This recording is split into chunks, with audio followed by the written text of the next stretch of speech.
You killed your way into this. You're gonna have to kill your way out of it. Feared as much.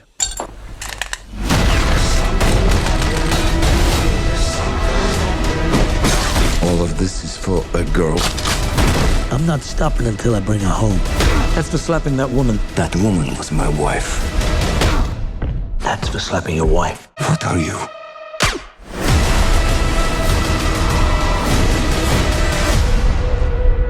A Working Man is the latest Jason Statham action flick to hit theaters. The movie is directed by David Ayer, and of course these two collaborated on a film last year called The Beekeeper. And in The Beekeeper, Jason Statham played a man who used to be a special agent known as The Beekeeper, but he got out of that lifestyle, and then some sinister forces sort of pulled him back into that lifestyle. And what we got was a fun sort of 90s throwback action flick. I had a really fun time with that movie, so when I heard that these two were collaborating on a second film together, this time called A Working Man, where Jason Statham is a normal guy who used to be in the military, did a bunch of actiony stuff in his past, but he's left all of that behind him, but sinister forces are pulling him back. Well, I got all kinds of excited because I wanted another fun sort of B-movie action flick with Jason Statham, and that's about what you get. Let's talk about it.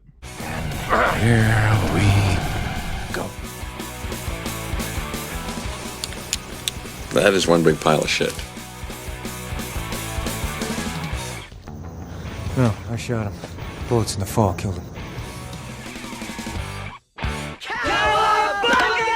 And so, A Working Man stars Jason Statham as a character named Levin, who works on a construction site as a construction manager. You find out pretty early on that he had a military past, he had a lot of action in his past, but he's put all that aside, maybe for family, but you also find out really early on that his wife has passed away. In fact, she even took her own life because of depression, and that led to a wedge between him and his father-in-law, and his father-in-law also turns out to be the grandpa of his daughter, who has partial custody of that daughter. And you find out that he's struggling to get full custody of his daughter, even though it's his daughter, because of his military past, because of his violent past. And the dad has unfounded suspicions that Jason Statham had something to do with his daughter's death. And so he's trying to take that daughter away from him, almost as revenge. But that's not the only emotional factor in this film. While all of that's going on, the main emotional factor actually comes from another story angle. So I said before that Jason Statham's character of Levin is a construction site manager. He works for Michael Pena's character of Joe, who owns the construction business,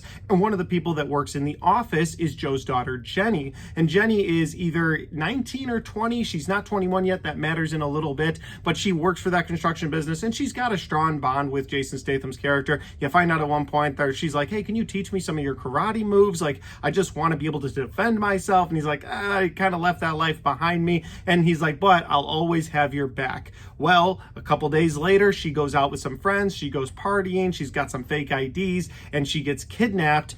And so now Jason Statham is pulled back into that lifestyle that he left behind, that he's so desperately trying to leave behind because he wants to make things right with his daughter and he doesn't want to get involved in things, but he made a promise to her that he would always have her back. So he goes out in search for her kidnappers and tries to bring her home. And that's the best synopsis that I can give you for A Working Man. If that sounds like a fun time to the theater, maybe you're a big action movie fan, you like watching Jason Statham doing his thing, well then this movie will be right up your alley. And I am about to get into my positives and my negatives for this film, but before I do, if this is the first time you found my channel, well, I would love for you to hit that subscribe button, check out all the different content on my channel, whether you like movie reviews just like this, Blu-ray talk, or ranked list videos. I've got a little bit of everything on my channel, and I'd love for you guys to check it out. All right, let's get into my positives and my negatives for A Working Man. Jumping right into my positives here, my first positive for A Working Man is the action. We gotta talk about the action in this movie. I love watching Jason Statham as a one-man army. I also just really like one-man army action flicks, and because Jason Statham does them so well,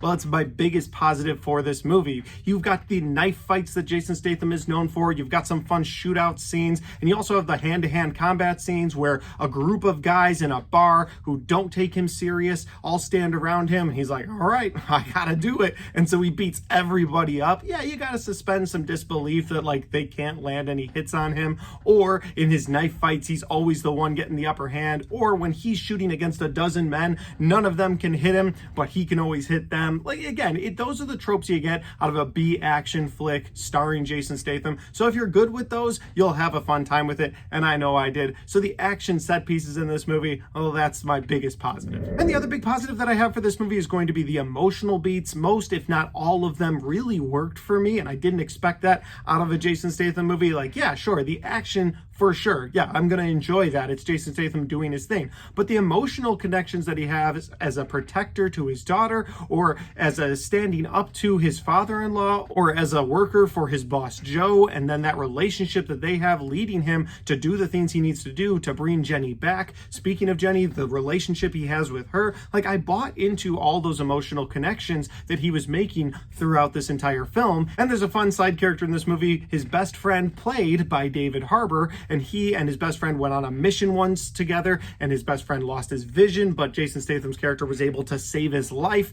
And so now they've got this strong bond, and when he finally decides, I'm gonna go save this girl, well, he goes to him for advice, and then he gets weapons from him, and they have this connection. And I guess the point I'm making is that they did a good job making that emotional connection with those different characters, and then making you, the audience, care about it. Because going into this movie, I didn't think I'd care about a custody battle, but while I got about to the halfway point, I was like, yeah, Levin's a good guy. He should get full custody of his daughter. And then the relationship he had with his boss, or with the girl he was trying to save, like, of course, you're going to be invested in that storyline where he's trying to save the kidnapped girl. But the fact that they were able to emotionally connect you to everybody in this film, that really worked for me, and I felt like it needed to be in my positives. That'll do it for my positives. We got to talk about my negatives now. And my first negative for this film is that the script, which is partially written by Sylvester Stallone, not only is it kind of weak, but it almost takes itself too serious at times. And that's where this movie really differs itself from The Beekeeper, because it's got the action, it's got the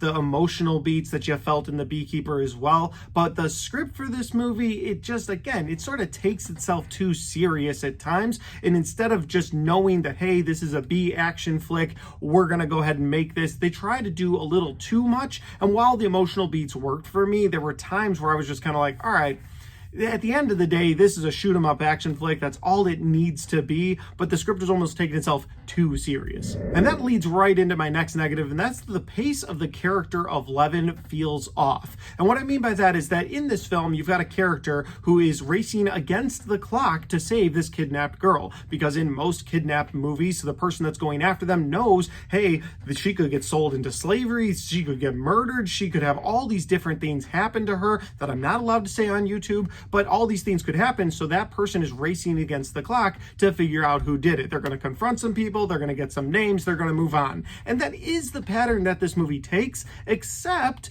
that we see Jason Statham sort of go to bed like 3 or 4 times in this movie. Like, they take time in this film to show him sleeping. And something about that just doesn't sit right with me. Not that people aren't allowed to sleep. Yeah, maybe that's a human element to this movie, but when you watch a kidnap movie, you, the audience, need to feel like you're on the clock as well as the main character that's on the clock. And for instance, what I'm talking about is that in the movie Taken, when Liam Neeson's daughter is taken, he's told, hey, 48 to 72 hours, after that you'll never see him again. So he's on the clock, and he's always on the move. And while yes, he must have taken time to sleep at some point, well, we never watched that as a group. We've never seen that on the screen. We're seeing him track down this guy, figure out that he needs to go to somebody named Marco. He goes after that guy, and so on and so on and so on and so on until he saves his daughter. And you're like, you're just along for that ride. But in this movie, because you're watching him go through the motions of like going to a bad apartment and laying down, or sleeping in his truck, or taking notes and doing research and trying to track down the bad guys and doing all this different recon, it's like, guys, you're slowing down the pace of this character for me, the viewer. Like, as the viewer, I want to go along for this ride, but you kind of are slowing things down to the point where you're doing this human element too much. And again, the reason why my first negative led into this is that the movie takes itself a little too serious. If you chopped those moments out, you might be able to reduce the runtime, which is at 2 hours. But on top of that, you might get me, the viewer, to go along for this ride a little better. Like, the pace might feel better for me. But again, it takes itself too serious, so it wants to show the human element a bit too much. and that slows that down. My next negative for this movie is that there's way too much going on, way too many subplots. You've got a Russian mafia subplot, then you've got the dad subplot, then you've got his best friend subplot, and while some of those things worked for me, the Russian mob, you're like, oh, okay, that's the person who kidnapped him. Like, if you haven't seen this movie and you're wondering, no, that's not. They're just sort of tied into this. And then while all that's going on, the movie opens with a fight scene where this crew shows up and just starts beating up one of the construction workers on the site that he's managing. And so Levin goes over and breaks up the fight by beating everyone up. And I'm like, oh, okay, so those guys are going to be the main antagonists throughout this movie. I gotcha. And then they're not. They're not the main antagonists at all. In fact, they never show up again. And so there's just so many different subplots that the movie almost runs into you're doing too much. So that's kind of the theme I have for my negatives here. Like I said at the beginning, the movie takes itself too serious. Then you've got the pace of the main character slowing down. And the reason for that is all these different subplots that are just chucked into the movie to the point where I understand why it's 2 hours. Like when I originally saw that 2 hour runtime, I was like, why does this need to be 2 hours? I mean, if this is just a fun throwback action flick, it's not going to need 2 hours, but it needs it because it's got all these subplots and so many of them don't come to an end. Like you never know why that construction worker was getting beat up at the beginning or what's going on with it. You never really resolve stuff with the Russian mafia either. There's some subsets of that group that you definitely see a final conclusion to, but you never actually see the main group sort of come to a definitive end. It's just like, where was all this leading? It just feels like filler after a while. But even with those negatives, I would say overall I had a really fun time with A Working Man. Sure, it has its flaws, it feels over-bloated at times, but if you're in it for the action like I was, I think you'll have a really fun time. So in conclusion, if you like one-man army action films, go check this movie out in theaters. If that's not really your thing, you might want to wait for it on streaming. But as always, guys, those are just my opinions because that's my review for A Working Man. Guys, if you had a chance to see this movie yet, if you have, let me know in the comment section down below. Let me know what you liked or didn't like about it. Maybe you agree or disagree with me. Maybe I missed some things that you really enjoyed or really didn't like. I'd love to know all that in the comment section. And finally, guys, if you like this video, don't forget to hit the like button because it helps the video, it helps the channel, and it helps me right here. Thanks for watching. I'll see you next time.